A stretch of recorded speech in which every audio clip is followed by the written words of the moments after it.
Hello, my dear children, and welcome back. I'm so happy to see you all here again.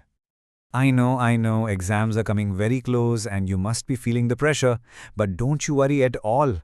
Today, we are going to master a very important chapter, Planning and Sustainable Development, and we'll do it in a super simple, easy and fun way. I promise, by the end of this, you will feel so confident. Ready? Chalo, let's start.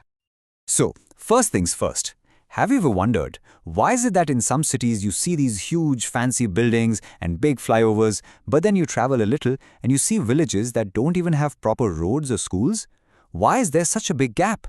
Well, that imbalance, my dear children, is the big problem we are going to talk about today. Now, to fix this problem, our country needs a plan, a solid plan. Think about it. It's just like how you make a timetable for your exams, right? You decide, okay, Monday I'll study maths, Tuesday I'll do science, so that you cover all the subjects. In the same way, the government makes a big plan for the whole country to make sure every single part of India develops and nobody gets left behind.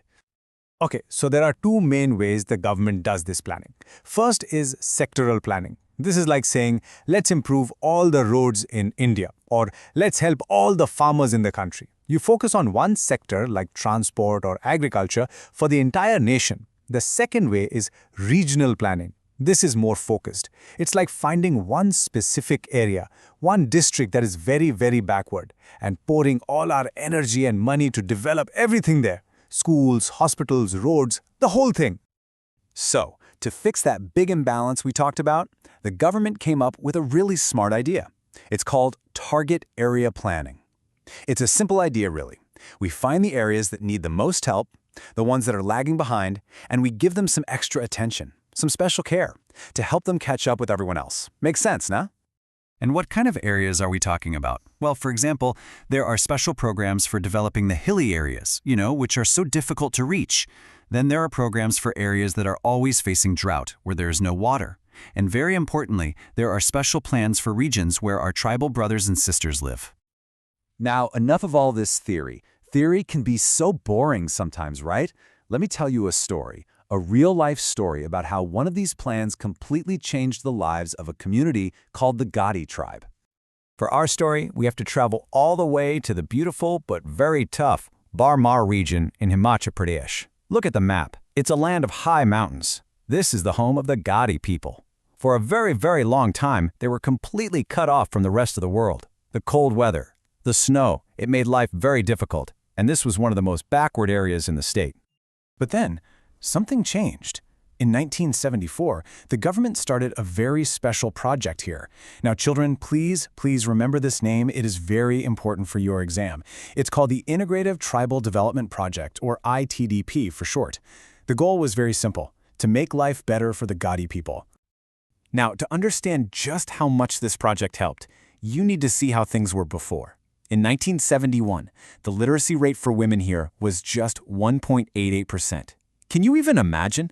Out of 100 women, not even 2 could read or write. It's just so low. And now, look at the magic. By the year 2011, because of the ITDP, because of the new schools and new opportunities, the female literacy rate jumped from less than 2% all the way to 65%. Wow! Isn't that absolutely amazing? This one fact shows you the power of good planning. Beta, this is a very important point. Make sure you highlight it in your notes. So development seems like a great thing, है ना? New schools, new roads, better lives. But wait, there was a small problem. As we built more factories and more dams, we started to realize that we were hurting our environment. Our rivers were getting polluted, our forests were disappearing. And this raised a big new question. The answer to that question was a beautiful idea called sustainable development. And this quote you see on the screen, this is the golden definition. Please learn it by heart for your exam. Development that meets the needs of the present without compromising the ability of future generations to meet their own needs. It simply means we should grow, but not be so selfish that we leave nothing for our children and grandchildren. Still sounds a bit complicated? Let me make it super simple. It's just like your pocket money.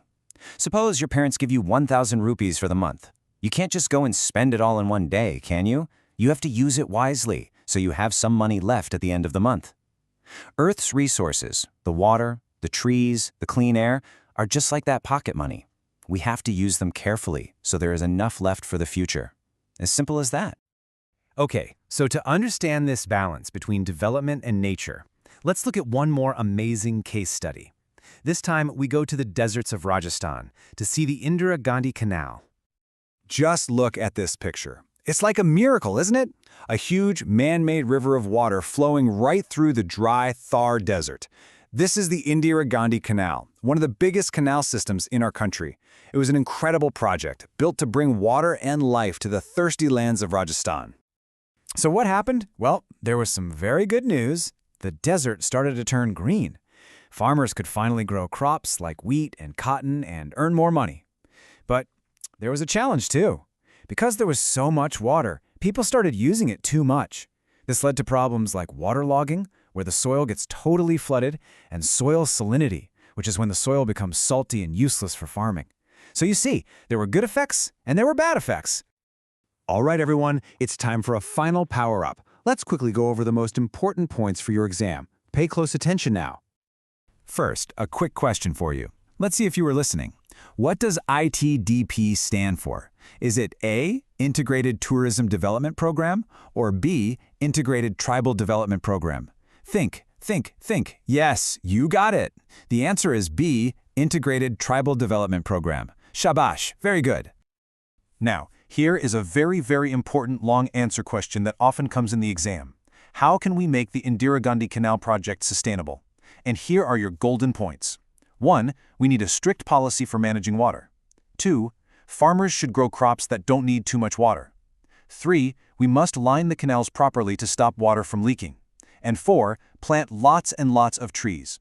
If you write these points, you will get full marks, I promise. And with that, we come to the end.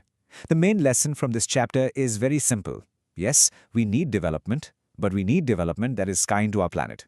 So I want to leave you with one big question to think about. You all are the future leaders of India.